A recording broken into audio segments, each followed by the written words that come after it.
Tonight's Saturday night conversation is about sex and cannabis. We're going to be talking about how to mindfully combine cannabis and intimate experiences to deepen pleasure and improve sexual health. So we're so excited to welcome Nystrom, the co-founder of Quim. Kyo started Quim, which is a Victorian slang word for vagina, in 2016 as a line of plant-based vaginal self-care products for proactive wellness. Quim's products include the Night Moves Intimate Oil, which has THC and a little bit of tea tree and damiana to help with vaginal elasticity and increase the frequency of orgasms. All right, let's give it up for Night Moves. Their CBD product, the Happy Clam Everyday Oil, is described as an eye cream for your vagina. So whether you're looking to stimulate your libido, enhance lubrication, or add a vaginal health supplement to your routine, Quim has a product for you. Welcome, Kyo. I'm also very excited to introduce Solange Burnett. Solange is a co-founder and Cannavist of Humble Bloom. She's also a community leader, humanist, and her mission is to give the underrepresented a seat at the table in the cannabis industry and beyond. Solange was recognized as 15 Women to Watch in the CBD Industry by Marie Claire and Culture Magazine's 5 Cannabis Entrepreneurs to Watch in 2019. Solange sits on the Cannabis Control Industrial Advisory Committee at Excelsior College, is an advisor and member of the Virtue Project's Business Equity Council, and an advisory board member at Crude. Solange is a brand positioning and equity consultant and political activist speaking out on equality and human justice. She facilitates weekly healing and wellness experiences at Frequency and hosts the show Radical Self-Care, Cannabis, Wellness, and Activism on Afropunk every week. Welcome, Solange. So nice to have you joining us from New York. Next, I'm happy to introduce Kiana Reeves, the Chief Education Officer at Foria Wellness. With a passion for sexual wellness and plant-based medicine, Kiana has been practicing in the field of sexual wellness, birth work, and holistic health for more than 10 years. She's a pelvic health practitioner, a full spectrum doula, a somatic sex educator, and the chief education at Foria. Plus, she's the mama of 2 wild humans. Welcome, Kiana. Next, we have Ashley Asatu, the founder of the Yoni Day Spa and the collector of HIO Collective. Ashley is quite literally changing the landscape of feminine health.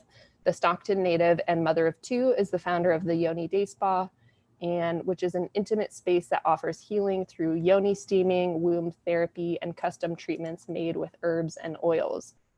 The Yoni Day Spa also offers yoga and integrates spiritually affirming practices in their healing protocols. In 2016, Ashley also created the Yogasm Experience, her signature workshop that explores the healing aspects of yoga, sensual liberation, womb-based wellness rituals, and plant-based medicine. Since the birth of the Yogasm Experience, Ashley has helped thousands of women and men internationally strengthen their bodies and their orgasmic pleasure with her unique pelvic floor and womb-based workout routines. And once a year, Ashley also hosts a cannabis-friendly retreat that provides folks of color a safe space for spiritual, educational, and social enrichment. Welcome, Ashley. Finally, we have Robyn Exton, the CEO and founder of Her Social app. Robyn was driven by her own frustration at a dismal lesbian dating website that she was using and decided to make a pivot from her career in branding. She learned to code and launched Her, which is now a queer dating app for women that's less about finding romantic relationships or hookups and more about creating communities. Users can join groups based on interests or identity and post, comment, and chat, as well as filter potential matches using a Tinder-esque swipe function. Some people use Her exclusively to make friends or professional contacts, and it has 4 million users across more than 55 countries. We are so grateful to welcome Robyn and the rest of the panelists. Robyn, take it away. What's up, everybody? Good evening and welcome to our Friday night sex talk. This is where I normally play a bit of Salt and Pepper. Let's talk about sex, baby. Yes. It just feels like perfect for a Friday night. I'm super excited to talk about this. I feel like through the work that I do in the recent years, I've started to learn more about the intersection of sex and cannabis and the way they like can be beautifully complementary. But I also feel like I'm going to learn a huge amount through these incredible speakers. So thanks, Meadowlands, for bringing us all together. I've got so many like amazing panelists. I'll try and like direct you folks, but once someone's answered, like if you have kind of additional thoughts, please chime in. So I'm going to kick off with, have I seen her picture? Sayo, hi, how you doing? I would love to hear a bit more about, like, from in your words, like about Quim and why your company exists and what the mission is with Quim. Yes. So Quim is a self-care line for humans with vaginas and humans without vaginas who love vaginas. So not necessarily everyone, but a lot of people.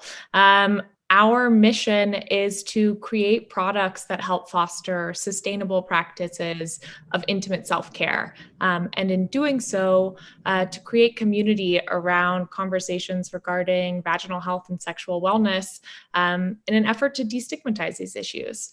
This company was really born out of my own need for proactive vaginal health products. I started making my own vaginal health products when I was about 23 years old, after being in about an 8-year cycle of UTI yeast infection. And I started doing research on the ingredients in the products that I was putting inside of my vagina, and found out a lot of pretty scary information, and then started working in the cannabis industry under Hua, which was such an amazing experience, and started to learn more about how cannabis can be absorbed vaginally and used to enhance sensual pleasure, while also decreasing a lot of the pain that, about 70% of people with vaginas have experienced. So that is the birth of what we're doing. Love this. Love that you had a problem and were like in the kitchen cooking up solutions for this for years. Like way to tackle it. Yeah, it's an inspiration, and like and like depressing and terrifying that was kind of like what was needed in the first place, to actually think about the problems you're experiencing and how like other large corporations weren't tackling things in the same way. Solange, hello. How about you? Tell us. I'd love to more about your company and your mission and like the purpose that you're kind of looking to fulfill with it. Yeah, sure. Nice to meet you, Robyn. Hey, Sayo. Hey, everybody. So good to see you, Aria. I'm so happy to be here joining in from Brooklyn. It is Friday at 8:30, and I want to tell you, y'all, it's hard to be here right now. I want to be high in bed eating ice cream. But the space is welcome for ice cream and getting stoned. Feel free to get cozy. With Boo in bed eating ice cream. But I am so excited to be here, so grateful. Thank you so much for the invitation. And I am the co-founder of a company called Humble Bloom. And what we had been doing really pre-COVID is doing immersive cannabis experiences that really put education and advocacy at the forefront. And we really uplift brands that have integrity. So we've partnered with brands in these little boxes here tonight. And we really are trying to connect people to the cannabis plant through a multitude of entry points so that it really empowers individuals to understand the plant through these inclusive experiences. And then we also consult brands right now on how to bloom consciously. And I think one of the things that I really am leaning into in the moment is really, being a reflection for the people who are consumers in the industry to see, just normalize a woman of color who is sexually empowered, who is very much using the plant in a variety of ways, whether it's for healing mentally and physically or spiritually and sexually. So it's like this plant is here for us in many ways, and let's dig in and learn about it together. Yeah, amazing. I feel like we're going to learn some great stuff tonight. Do you like other uses of the plant? Kiana, I saw you earlier, I think. Where have I lost you? There you are. Hello. Hi. How's it going? Tell us, your company, your mission, your purpose. Oh, that is a hard thing to synthesize. So I'm the Chief Education Officer at Foria, and my personal background is in sex education. But Foria was really founded to support female pleasure and pleasure for people with vulvas. And so in about 2014, when we were founded, there was no product on the market working with cannabinoids specifically to support pleasure for people with vulvas. And there was about 26 pharmaceuticals for people with penises, for erectile dysfunction and for all sorts of things, and none for women. And so our mission really has been to look at the way that arousal works for anyone who has a vulva, the way that the body is structured, the way that the pleasure works, and to support those with a number of different plants. And primarily that is with cannabis and different cannabinoid compounds. So we both have a CBD line and a THC line, and our lines address a multitude of things. We have a full intimacy line that specifically supports people with vulvas through the process of arousal, through internal arousal stimulation, and through kind of getting out of your head and into your body. And then we have a wellness line and relief line that are really developed to help people who have chronic pelvic pain conditions or menstrual cramps or anything like that experience pain relief, because obviously pain doesn't only impact our quality of life, but it impacts the quality of our sex life. And we really firmly believe that sexual wellness and sexual pleasure impact daily quality of well-being and our daily experience, and that sex and wellness go hand in hand. Amen to that. Like the moment that sex started coming up as a version of self-care, and when masturbation started coming up as a version of self-care, like prominently in all conversations, I was like, we're here, folks. We are reaching, we're not quite at the future yet, but we're reaching our present at least to start off with. Ashley, hello. Yoni Day Spa, tell me more and everything. I'm always like fascinated. I feel like, anyway, we'll get into it. But Yoni Stone's just, Gwyneth Paltrow put it on the mainstream. There's a lack of understanding. There's a lot of awareness. Like, tell us about what your company does as a mission, and hopefully later on more about the power of the Yoni.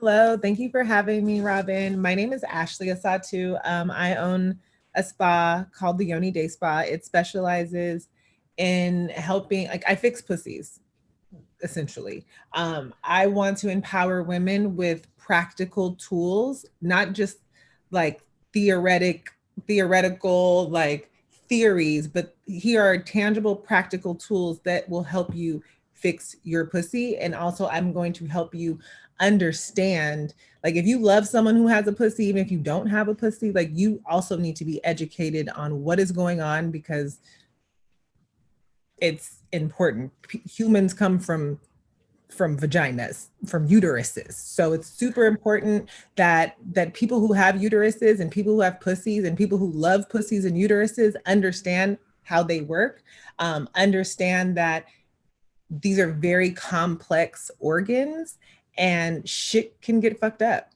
And it's very scary when you don't understand how your body works, when you have a yeast infection, chronic yeast infections, chronic BV, endometriosis, fibroids, when you're going to the doctor and they don't believe you. And I'm a Black woman, okay? They half the time, they don't believe shit I say when I go to the doctor. I have to like literally advocate for my own existence to have a legacy. I have to advocate to keep my uterus. There's been so many times I've gone to the doctor and they're like, well, let's just do a hysterectomy. It's like, kind of want this womb. I came in the world with it, and I would like to leave with it if possible. So like a big mission of my company is helping women to understand how to advocate for themselves, whether you're using holistic medicine or whether you're like going to your OBGYN. It's like, you need to be able to understand how your body works so you can advocate for yourself, and then know all the different tools that you can use. And my spa is very unique because cannabis is an essential tool. I am pro smoke. Like, I don't care how you want to consume cannabis. I have a way for you to consume that. I include cannabis in my Yoni steams because I feel like it's very, very important, because a lot of women have pussies that are hurting, and cannabis can help your pussy not hurt and feel pleasure. So long story long, I fix pussies through cannabis and orgasmic pleasure. And I'm so happy to be here with you ladies. I love that. I mean, it's phenomenal. You think about like the level of awareness that people have around their own vaginas. Like normally the largest break that you can ever say is like, look at a mirror. And even that is like revelatory in the context of people just even knowing what their own body looks like, let alone understanding like everything that happens on the inside, the interactions, like when things are not good, when things are good. Like there's so much work to be done to make up her. And last of all, Antuanette, hello. Welcome. It's amazing to see you. Tell us about Pleasure Peaks. Tell us about the mission and the purpose of your company. Hi there. Thanks so much for having me today. Yes, I'm based in Toronto, Canada. I've been doing this for the past 8 years in the cannabis space. Basically, how I started Pleasure Peaks is my background is in the healthcare space. My background is in holistic nutrition. And early on in my career, I was working with chronic pain patients. And I had a huge demographic of women that were suffering from sexual health ailments I had no clue of. I was like, what is endometriosis? I was like so shocked that there were a lot of different ailments that were so common yet unheard of. And that really brought me down this huge research spiral, which I think a majority of us in the space usually go through. And we find that, a lot of the typical sexual health products that are on the market today aren't the healthiest choices that we have. And we're not really educated that in terms of sexual health at a young age, in terms of like how to buy, products with good ingredients and that are safe for our vulvas, of course. And what I love to do is just help educate people on all of their choices so they can make the best educated choice for themselves. I really like to empower people to take control over their health. And I know, working with patients, a lot of the time they're not their biggest advocates because they're already dealing with their ailments. So which is why Pleasure Peaks really became this awareness campaign. We've been like featured in Vice and Forbes and all of these publications. We went viral with Vice, I think in like 2013. But it's always just about, raising awareness on endometriosis. 1 out of 10 women have them on the planet today. And if you think of that statistic, 1 in 10 people have cancer. Everybody knows what cancer is. Nobody knows what endometriosis is. And that was just the beginning of my career. Once I started creating products and testing them out, I was noticing that there are a lot of other women with different ailments that are looking for this as well. Like I'm just reading the chats and I love how active this chat is. Please keep it going. I love answering all of your questions. But when it was like, learning about fibroids and then learning about PCOS, and there was just so much that it's just a huge passion that I have to let women understand that they can have an optimal and pleasurable sex life, regardless of whatever you're facing. There are things that can help you, and let's talk about it all. So we have a podcast, which is the Pleasure Talks podcast, where we feature different doctors and cannabis educators on all sorts of things. We have 1 episode on endometriosis, fibroids. We have episodes on relationships, tantra, Yoni steams. I love Yoni steams. We can talk about that all day. And we also have retreats. So we have retreats in Jamaica and Hawaii. We do tantric cannabis couple retreats for people who just really want to go away and delve deeper into intimacy within their relationships while using cannabis and tantra. A lot of people don't know that cannabis is a huge part of yoga teaching and that tantric practices. So nothing that I do is new. It's just really paying homage and bringing it back and seeing how we can use these beautiful tools to just have a more beautiful and pleasurable life. And we have our products coming out soon in the US, and in Canada, we're a little bit slower here, but I love what I do every day. And I'm so excited to answer all of you guys' questions that you guys have on cannabis and sexual health. Amazing. Thank you. Well, like echoing that, everyone, we're all here. We know what everyone does.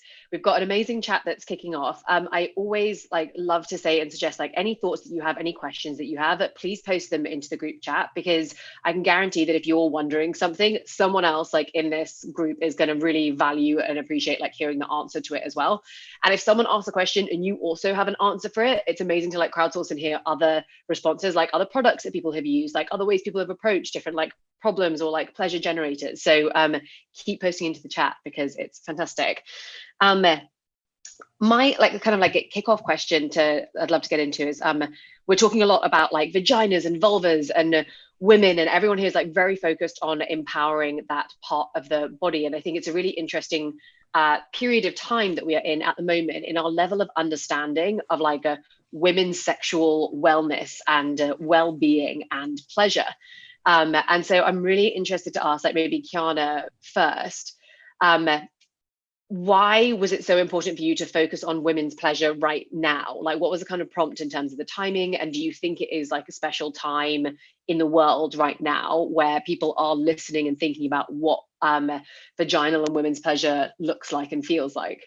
Yeah, I think it's a growing tide. I think we're all feeling like the crest of this wave. And there's a couple things at the intersection, obviously, with the Me Too movement that has happened, and so many conversations happening at the intersection of birth and sexuality and feminism, and sexual misconduct, all of these things really feeding a conversation publicly that has mostly and historically happened behind closed doors and has happened with a lot of shame. And with the onset of all of this kind of public conversation around these topics, there is, I think, more access to sex education, not in schools, but on social media and different platforms, and sex educators leading these conversations on unshaming, speaking to parts of the body that have historically been denied or not prioritized in terms of pleasure or pain. And those two go really hand in hand when it comes to female sexual wellness. And then the other thing that I think is really, really important is that we're also at the intersection of the wave of the wellness industry, and in particular, the rise of the cannabis industry, and people really looking for plant-based products and plant-based solutions and alternatives to pharmaceuticals. So when you look at that kind of crossroads, and then you look at the historic use in particular of cannabis and how it's been used as an aphrodisiac in birth work to help with even like labor during childbirth, lactation, mastitis, all of these things that are very specifically happening in the body of a person with a female reproductive system. You can kind of see how it's just this perfect moment where the need became very apparent, and there was the support and the curiosity of our culture in particular to address that and to speak to that. And, you know, cannabis in particular, it's an amazing plant, but when you're using it topically and you're looking at genitalia, it doesn't absorb and work the same way for a person with a penis as it does for a person with a vulva. The vulva is very absorbent tissue. It's a mucosal membrane. So anything you put there absorbs into that tissue. And so it's kind of the perfect intersection of a lot of different components. Yeah, absolutely. And Sayo, how about you? I think like if I think about a product like lube, just feels like, I mean, there's been a lot of time developing and like researching lube, always, I imagine, primarily thinking about a use case of around like a penis usage. Like how, when you started like tackling it, why do you think there was like a lack of thought around like products and pleasure for women, and why is now the time to be exploring it and actually like changing the sexual experiences for women? Yeah, absolutely. First, I just will say it's Kayo, like coyote, but minus the OD, not Sayo. Sorry. No. Oh my gosh, don't even worry about it. It's also embarrassing because we met like multiple times in person. Yeah, we've hung out, Robyn. I'm like, come on. But I also think it's really important when you have a kind of kooky name to like communicate to the world that like, this is my name and I'm proud of it. And it's weird. And I thank my hippy dippy parents for it. And I hated it as a kid, but now it's mine and I like it. So just want to clarify. I mean, honestly, really just want to echo and piggyback everything Kiana just said, because that yes, all of that is such a big part of why we were doing what we were doing. And to your question around why do I think that there were not a lot of products for people with vaginas and vulvas, I think it gets into a lot of this, at least in this country, sort of Protestant Victorian shame around feminine sexual pleasure and what does it mean? You know, you even look at the fact that, you know, if you're a menstruating person, probably your first interaction with a tampon was a tampon that had an applicator. And what, I'm not saying that there's something inherently wrong about tampons with applicators, but what is so terrifying about someone with a vulva touching themselves? And I think a lot of these products that were designed originally were designed to keep someone from touching themselves, you know, like applicators of sorts. It's like wash your hands and then put on a tampon, and then you might discover something down there. Or like look at your vulva and vagina in a mirror. And I will never forget the first time that I did that at an Ashley Monta, who's like an amazing, she's not, I don't know if she's here, but like snaps to her. She's taught me so much. In a vulva gazing circle. And I poo-pooed it. I was like, this is so woo-woo, so weird. And I did it.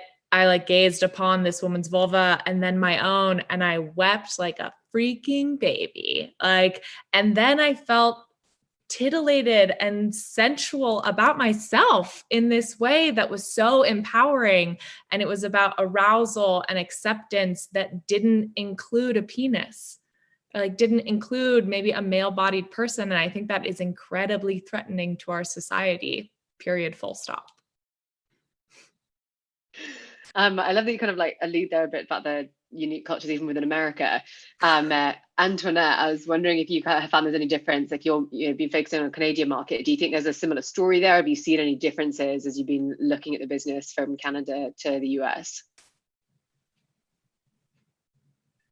Well, the business is definitely incredibly different from the Canada versus the US. But in terms of like, shame, I think, women just inherently have a lot more shame towards sex, 1,000%, because of many things, including religion, I would definitely say. I know that when I was young in my upbringing, I was told never to touch myself, which is so interesting to think back because I'm the most like sexually positive person. But it was just like, it's very interesting how everybody's upbringing is so different, but it's so incredible on how much it can impact you in terms of sex later on in your life, which I think is so cool to reflect on constantly. Yeah, absolutely. Ashley, I feel like you must have very intimate moments with clients or people that you work with, and like hearing these kind of like deeply personal stories from like journeys that they've gone on. Are you kind of noticing any trends that you hear from women, that there is like a transformation that women are going through as like our awareness and understanding and studying of like women's pleasure and vaginal pleasure and like the nerve clitoral system, like it feels like we're just kind of starting to untap the power that sits within this area.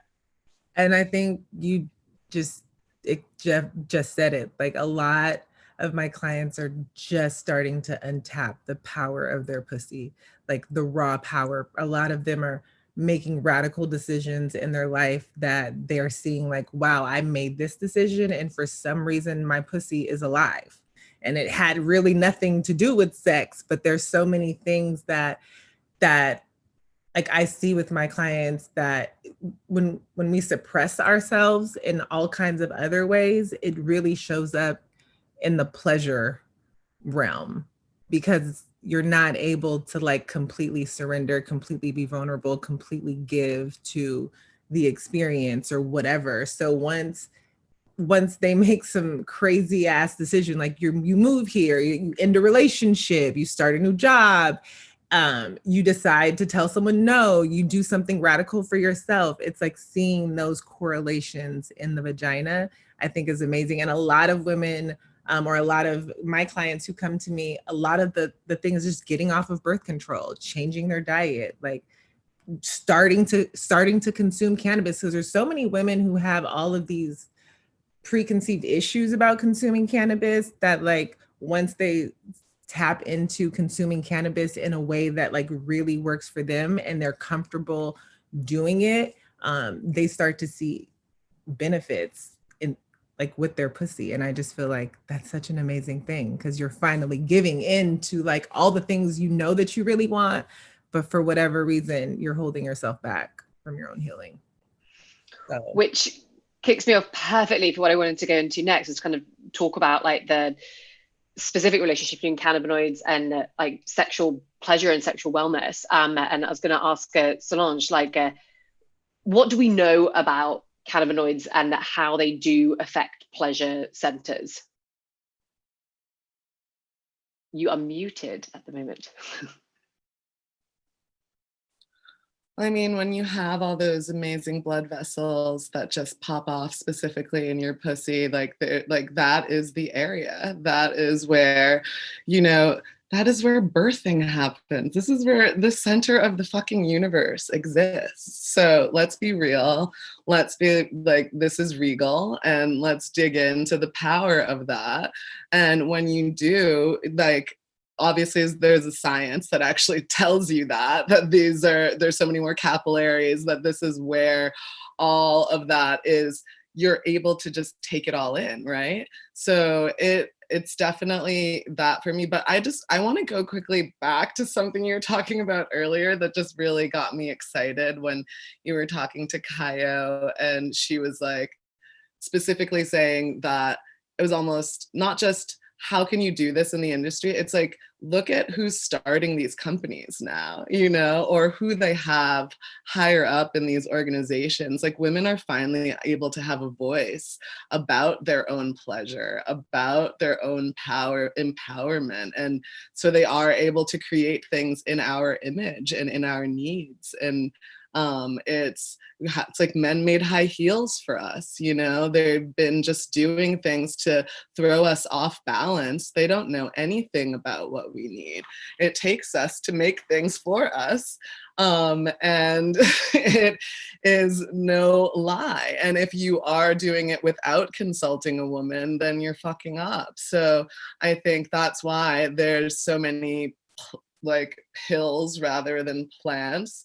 We're dealing with something that wants to be combatant, and that's about capitalism and about power and continuing to keep us unhealthy, instead of us empowering and figuring out the balance in our body and our flow and what we need specifically.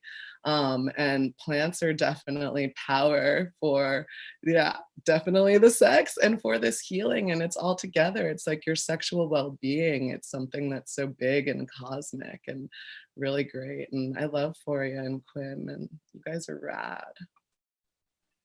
God, I love that. But it's such an important and like powerful point. And I think like for these incredible people starting these businesses, for all of you, the like challenge that you then face is you're trying to grow and scale a business, and to get funding, you are typically speaking to men who their lack of comfort around these topics is like visible in their eyes the moment you like walk in and start talking about this. And that, which also stems from like a lack of education and a lack of awareness, because there's no conversation around this, there's no like history, there isn't even like the decades of science that like a sexual wellness driven from a male perspective has like at least created. And it's like it's a slog. And I hugely admire and respect all of you for doing this, because as we have said, like vaginas deserve it. They deserve this pleasure. They deserve this lack of pain, and we deserve it. So yeah, I'm kind of like, and this is, I'm like super fascinated by this topic, kind of like really understanding this like intersection of what of how like specifically cannabinoid product affects vaginal health and wellness. And so we've talked about the kind of like surface area, but like are there is there like and open the floor to our other speakers as well, like are there like any specific kind of like interactions or ways that we've like seen the like plant like interact with our neurotransmitters, with our brain, with our chemistry, that's like kind of inspirational and like opening up new areas of this? I'll hop in. I know, Kaio, you want to talk about this too, because yeah. We'll do it together. Both of the cannabinoids that we work with specifically are CBD and THC. And the reason that they're so effective is very simple. They hit a few key marks in terms of how they support arousal. And the primary way they support arousal is through vasodilation, which just simply means they help a lot more blood flow get to the area. And what blood flow does, so arousal is the physiological process of blood flow coming into your genitals. And people with vulvas have literally the same amount of erectile tissue that a person with a penis does, but it's all internal. And the clitoris is actually mostly internal too. So we have all of this tissue all under the labia and intravaginally. The clitoris itself gets engorged too and has an erection. And so to bring the blood flow to those areas is what stimulates lubrication. And it's really what allows for enhanced pleasure. And especially internally, when you're talking about the G-spot and penetrative sex, if there's not a lot of blood flow to the area, penetration won't feel good because the G-spot won't be engorged. So that's one very like simple factor in working with both of those cannabinoids.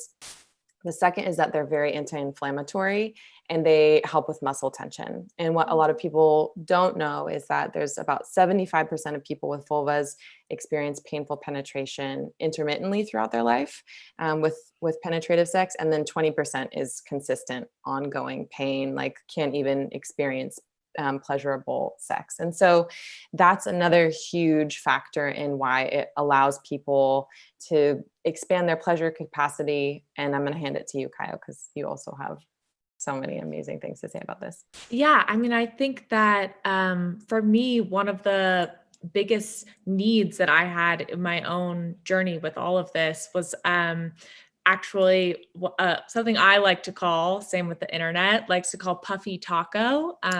If you have a vulva, you know exactly what I'm talking about.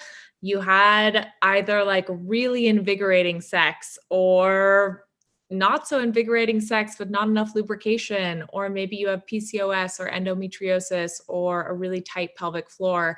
And now guess what? You just wrapped up that amazing sexual encounter and you want to like put an ice pack on your vag, which I did for far too long. And I think this, you know, the anti-inflammatory properties of CBD and, you know, in our products, they're paired with other plants that have been really helpful for easing, you know, for tending to delicate skin, and for helping decrease pain and inflammation. You know, I think what I love about everyone who's on this panel is that we're so excited about plant medicine, and you know, the cannabis plant is one of those plants. And there's so many different iterations of how you can pair cannabis with other plants that actually increase the power of the cannabis and the other plants that you're working with. And it's just like, plants are the medicine. But another cannabinoid that I've actually always been really excited about is actually having THCA in topical plants. THC is essentially weed before you smoke it. I'm sure someone else will have a much better scientific description of that. But THCA has a lot of really, really powerful properties that could be helpful in a vaginal use case, or vulvular or clitoral or perineum. I know we're talking a lot about sexual pleasure for people with vaginas and vulvas. And I know that probably most of the people on here are really more interested in that, but there is a lot. And I know, Kiana, you probably have a lot of information on this. But, you know, anal pleasure, perineal pleasure. There are a lot of different pleasure centers in this body that, that people with vaginas can still explore, and people without vaginas can also explore. I will just add to that, because we have these intimacy suppositories, and something that's fun about being in an emerging industry is that there's not a lot of data. And so most of it is coming from user testimonials, customer feedback, and we're learning all the time about these benefits. And so one of the things we're learning about our intimacy suppositories that was really geared towards vaginal pleasure is that people are using them anally, rectally for anal play, and they're writing to us saying like, I didn't even know I could have an orgasm anally, just out of the blue. And we're like, that is okay. This is amazing. And so, yeah, we're always learning. It's amazing. It's exciting. One of my favorite phrases is the anus is the equal opportunity orifice. Everybody got a butt, and there's a lot of pleasure to come from that. Did you know that the clitoris has 8,000 nerve endings in? A penis has 4,000 nerve endings, and an anus has 4,000 nerve endings. So for folks who have not explored anal pleasure, there's a lot to be had there, and lubrication is key to that. It's not a self-lubricating area, so a great area of exploration. I've really appreciated this kind of topical conversation about the relationship between pain and pleasure that often exists for people with vaginas and vulvas, and how they're like kind of interwoven. And I think it's come up. I can't remember who was talking about endometriosis. So I got all my vowels in. Antuanette, yeah, you were kind of saying it's like the mission really of what you're addressing with your company.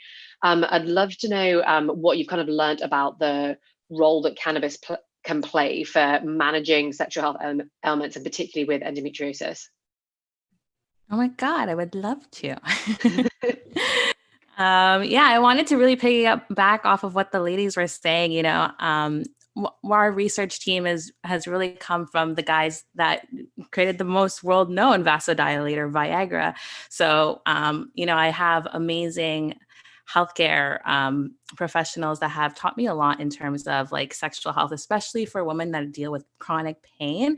I definitely think that's what really the Pleasure Peaks is at the forefront of, is that we have these communities that are for like sexual assault survivors and people who have chronic pain ailments to talk in a safe space with other women that are dealing with the same thing.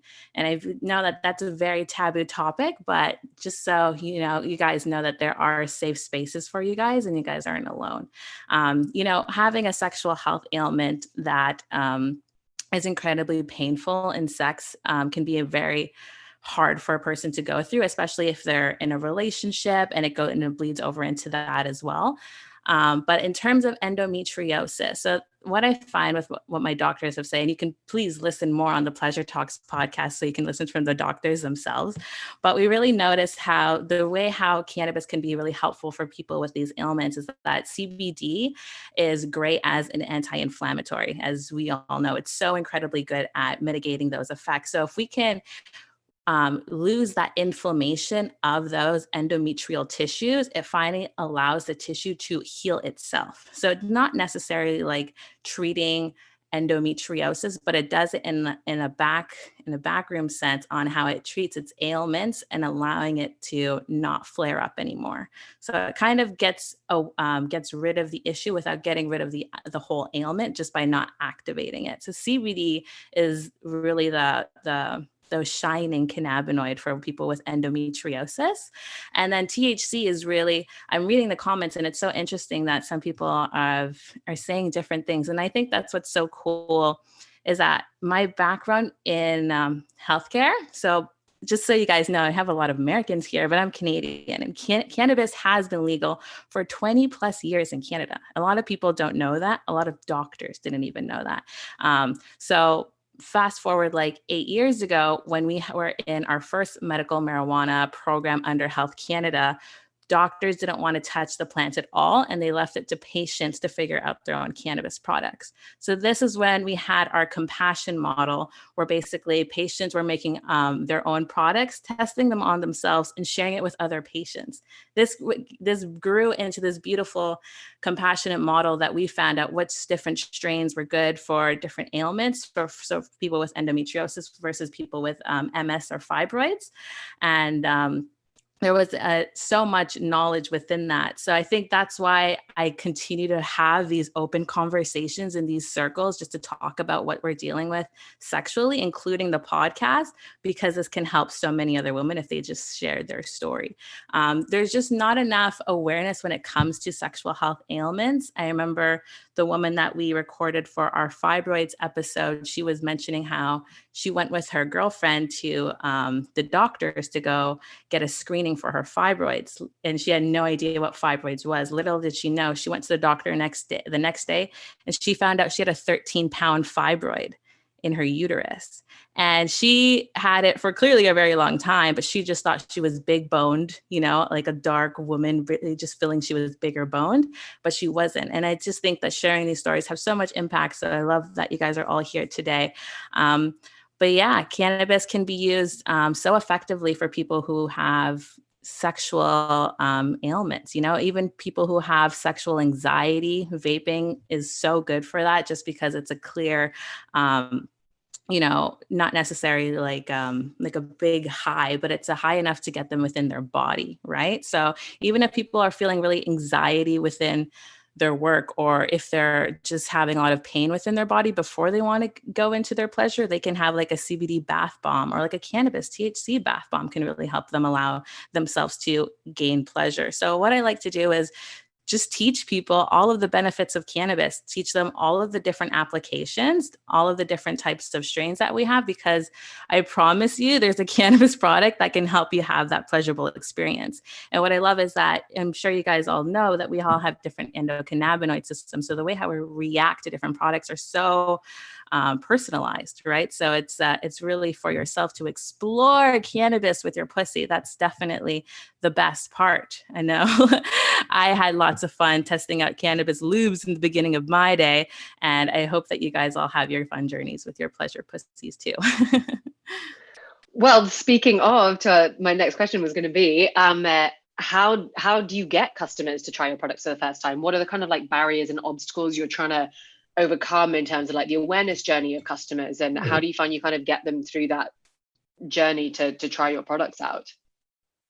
Thank you. So in terms of products, we had products back in 2013 to 15. In 2015, we changed our legalization, laws basically. So things have changed. So now we're partnering with a different manufacturer and things are coming out soon. But in terms of other products, we have events, retreats, and we have circles, like these virtual safe circles where people get to talk about, cannabis and sexual health. And we just really talk it out. It's a really beautiful experience. It's not really like there's like much, out of it, but it just helps empower people to have a lot more education, to go into a dispensary and understand what they're doing and not feel like super out of it. I think because I have such a long time in this space, one of the biggest heartbreaking things that happens to me is when people use cannabis for the first time and they're like, oh, I wanted to like have great sex with my husband and I had an edible and I like knocked out or something. And I'm like, oh my God. And they're like, I'll never use cannabis again. That is like so heartbreaking to me because cannabis has so many amazing benefits and can give you such a beautiful quality life that I don't want people to rush in but to have a pleasurable time in. And that's why I think I focus so much on education. Yeah, Ashley, how are you finding customers hearing about what you offer, and is it kind of are they already sold by the time they reach your doors, or are you having to kind of educate people to become customers as well? It's definitely a healthy dose of both. I do more educating now, but originally my business started out of a need to heal my own pussy. So sharing my journey with women, I didn't have an orgasm. I had my first orgasm when I was 32. I'm 36. I was already married and had 2 kids. And then, my husband gave me a STD and then I had to leave. So I had this like crazy story that either you resonated with it or you didn't. So it turned out that a lot of women did. And so that's kind of how I was able to, I told all my fucking business. Okay. That's how I got customers basically. Okay. In the beginning. So, and it was like, either you relate to what happened in my life, which was this crazy ass painful story, and like, or you didn't. And, but then now, like, I do focus a lot on education, but I do teach a lot about like recovering, healing your pussy from just some crazy shit, some bad decisions, like being accountable, like, so, for the women who kind of relate to that, that's long story long. To answer. Also, can I just say, anyone who has ever seen Ashley speak in person or probably even virtually, anyone who has ever met you is like, yes, I want that. This is a person who has taken their health and their agency in their hands and has done something which has always been incredibly inspiring to me, which is sharing your own personal story and sharing your pain in a way that invites other people in to be like, hey, yeah, you're not alone. Like, yeah, it's fucking hilarious and also tragic. And both can exist. That duality exists in all of us. And anyone, how do you get customers? Literally anyone who's ever met you and heard you open your mouth is like, yeah, don't care how much it costs. I'm in. Sign me up. Can I get a 10-month plan? Can I get a subscription? I am in for life. So I'm a crybaby. So, thank you. I cried on a panel Zoom yesterday. It felt really good. So come on in. Okay, what are you guys doing in terms of like customers and introducing people to your products? Oh, I just people copy are Ashley. People are still signing up to my retreats. I think that's the craziest part. Or people are like really wanting to delve deep into their pleasure and like take this time that they have off work, you know? So yeah, I'm really excited that people are still prioritizing it for sure.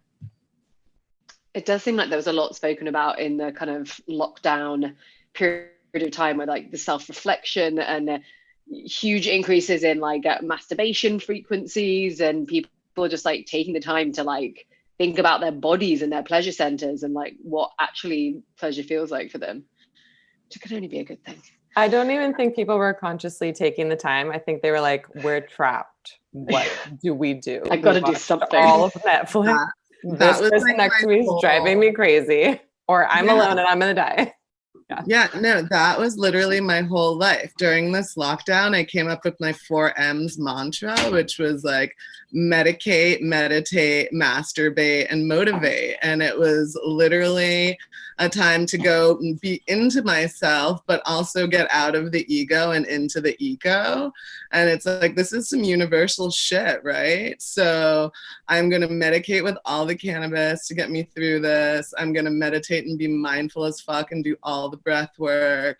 I'm going to motivate people and not just talk about myself, talk about like what else is going on in the world and how you can be and make an impact in it and not just be for self, because that's why we're trapped in these vicious corporate capitalist structures. And then also I am going to masturbate like a motherfucker, and I'm going to use Quim, and I'm going to get a puffy vagina just doing my shit by myself. Like, it's real. I love this. The 4M's needs to be like a universally 4M shared. Like, it's a real thing. It's out there. Google it.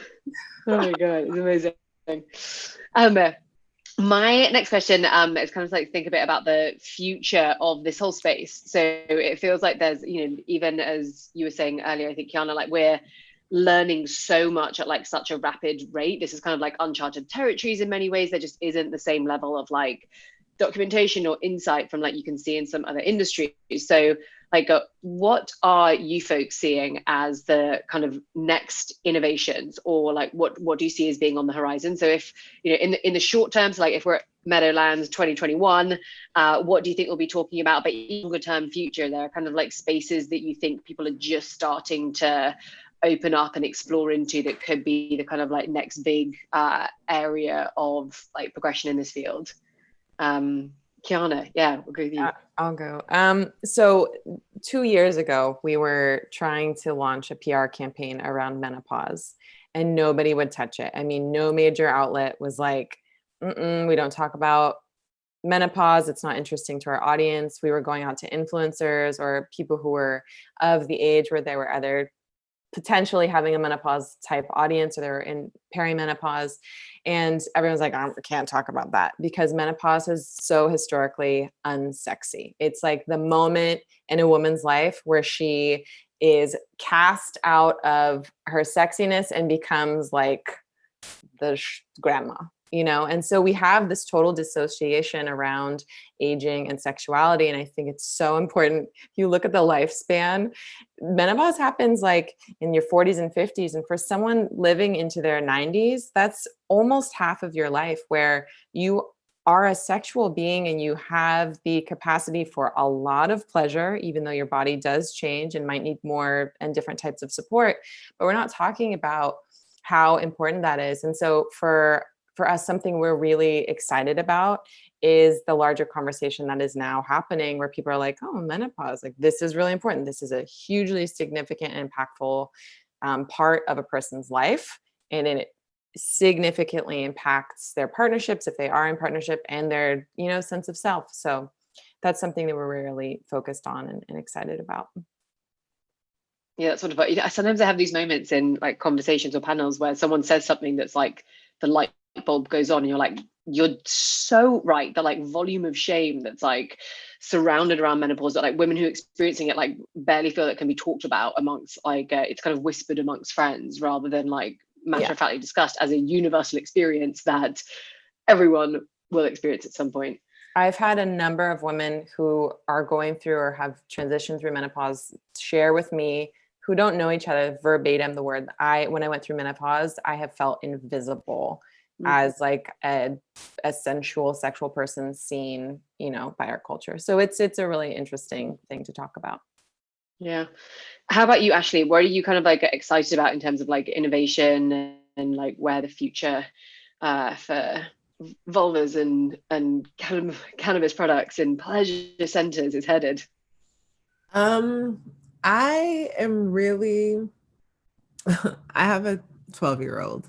So I'm like really interested in like making sure she understands her period and making sure she understands like I figure, you know, teaching young girls like how to be very empowered with healing their pussies and discovering pleasure in a way that is safe, like without having these like tragic stories that are always sometimes attached to coming into your womanhood.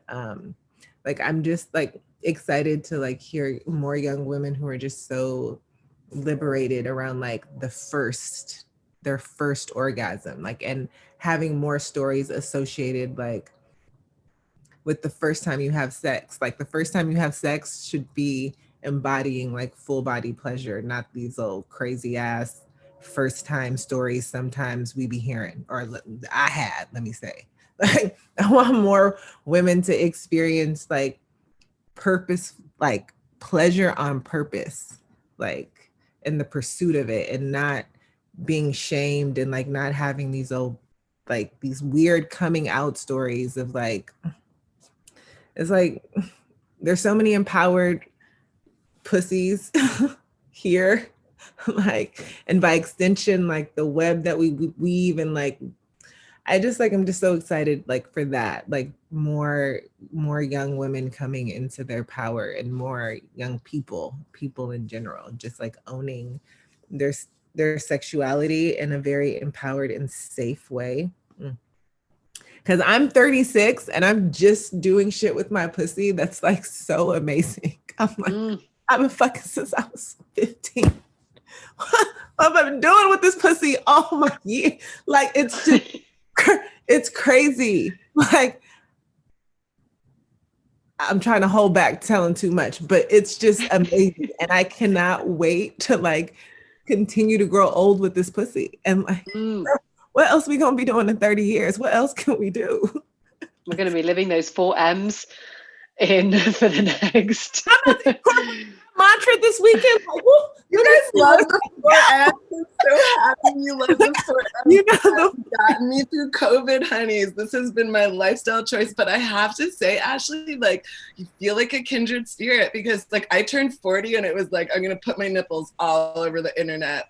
Like, yay! And like, I worked at nonprofits where they like made me wear pearls. Like, my family is from the Caribbean. It was like all Christian and shit. And like, oh my God, my mom thought I was a virgin at like 19. She came home to our like home in Newton, Massachusetts, and she was like, oh my God, I thought you were gonna be a virgin. And my sister's sitting there at like 16, like, what am I, like chopped liver? Like, no, but Solange was gonna save the day with her virginity, right? No. Anyways, but like honestly, it's like recently, like I did not masturbate. I was not about these things. There is like this whole crazy shit. I don't think I really started masturbating until there was a party, not a party, I called it a party because everything feels like a party now, like because I'm on lockdown, but it was one of our Humble Bloom events where we had a Women X session, and it was a full day, and we had a Quim bedroom,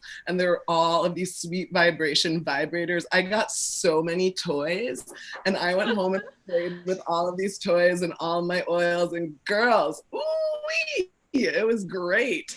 And let me tell you, from that day forward, so much fun. I am like, can I spray that on your dick? Can I spray this in my pussy? What are we doing? This is so much fun. Should we pop that in there? Yeah, I'm 40 years old. And I do believe the children are the future, Ashley. And I hope that like our community education, like the fact that my 40-year-old tits are out there, my stretch marks, with like products that I'm like popping in your pussy, popping in your butt.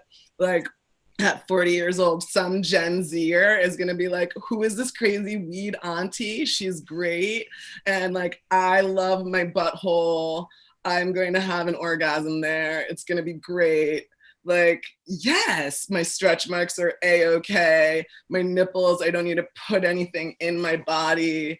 Like, this natural weed auntie is having a great time, and I'm gonna have a great time, and I don't need a dude, I don't need a girl, I don't need a Z, I don't need anybody but me. And like, yeah, let's have fun and throw flowers in the air and cannabis in our pussy. Yes. Everyone's like floored. But I want to use this because like the last question that I really want to cover in the like small amount of time we have left is like, I feel like we can come into these like safe spaces and have conversations like this and listen to incredible speakers and feel hugely empowered. Like in this moment, like you will speak so confidently and so powerfully because you know about this topic inherently, and you inspire other people around you to like look into their own personal pleasure and like feel empowered themselves. How do you like suggest and like recommend to everyone else who's like on this Zoom to like, you know, pass the pleasure, and like how can we talk about these topics in a way that makes it more open to discussion and makes it more open to exploration, so it's not taboo topics that are stigmatized, people are nervous about it? Like, what are your recommendations for how people can spread the word? Let's go, Antuanette. Yeah, I love how people use my podcast a lot to like break the ice with me. They're like, oh, I heard this thing. Can I talk to you about it? You know, and I find like a lot of people like right on my Instagram being like, oh, I listened to this with my husband. I'm so happy, like he gets me now. So I like that people can, you know, bring up the content that all of us creators are making and like, you know, can make it a lot more accessible for people. So I think that's great. And I just want to piggyback because I didn't mention what I think the future of cannabis and sexual health can be. Like, I always say I'm not having a kid until there's a cannabis epidural. And that's something like I'm actively working on, has always been like cannabis pharmaceuticals and medical cannabis applications in terms of cannabis products. So I think, you know, ever since the beginning of being in the sexual health space, pharma has done fuck all for us. Okay. Like there's no products for even people who have these ailments. And there's like a lot of alternative products on the market from, you know, different holistic practitioners at the end of the day, but they don't have us cannabis experts in that. So, you know, it's really up to us to really push pharma and, you know, research for sexual health, because women's sexual health is the least funded area in the body in terms of research, guys. So start having those conversations. But yeah, I just wanted to add that just so we all know, because I think that in terms of future is definitely the medical route, because that is the first person we go to when we have issues, as we speak to our doctors. So our doctors need to be educated on other alternatives. But another thing, how can you have like these awesome like conversations and not make it super taboo? Speak openly about sex. Like I love talking about my sex life, and I really don't care. I don't have shame. Like I never was in this, like I never came into this planet without confidence or like guilt and shame. I was always that kid that just like sat at the front of class because I didn't give a fuck. My mom would always like tell other people like, I don't care if our neighbors are looking. Like we just never had that thing. So I feel very confident to talk about sex.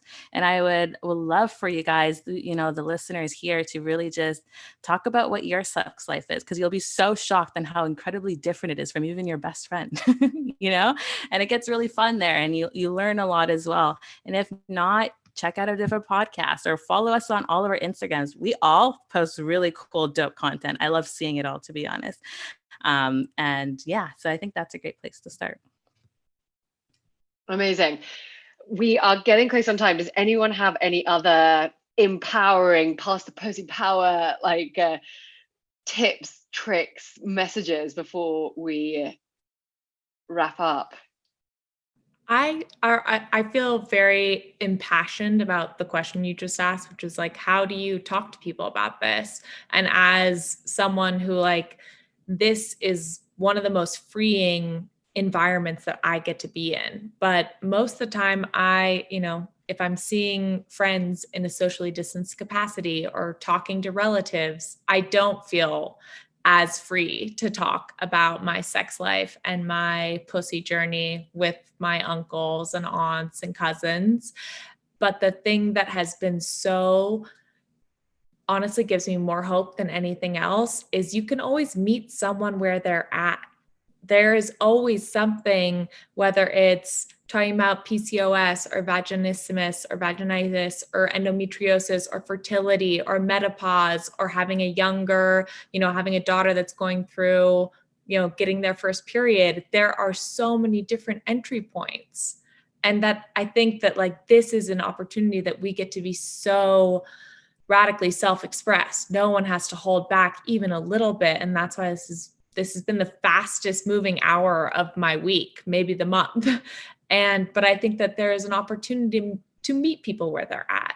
And, I know that if my end goal is getting people to think about their sexuality and their intimate wellness as like a lifelong journey, and it's never too late to start, or you're never like too far behind to start, that there's like always an entry point, and there's always some common ground. And like, I am so incredibly grateful to have gotten to just be all of the most like, have no censorship in this. But also I know that's not always the best way to invite other people in, because maybe they're not comfortable with it, and that's okay. But there is an entry point for everyone.